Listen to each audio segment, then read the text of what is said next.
السلام عليكم على كل متابعيني الكرام. لو أول مرة بتشوفني ما تنساش الاشتراك في القناة واللايك. نقل بيومي فؤاد ونجله للمستشفى بعد تعرضهم لأزمة صحية. تم نقل الفنان بيومي فؤاد إلى المستشفى مع ابنه محمد بيومي بعد تعرضهم لوعكة صحية. ونشر المخرج الصاعد محمد بيومي فيديو عبر ستوري انستجرام ظهر فيه بصحبة والده وهما واضعان قناع الأكسجين بداخل غرفة بمستشفى.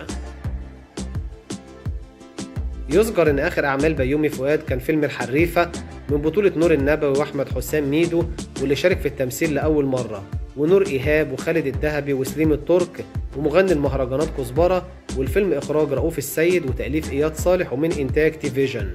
كما بدأ بيومي فؤاد مؤخرا تصوير فيلم أرض جهنم بطولة هيفاء وهبي وعمرو عبد الجليل وعبير صبري، والفيلم تأليف عمرو عاصم، سيناريو وحوار شروق أشرف، ومن إخراج وليد محي، وذلك في حي المقطم بالقاهرة.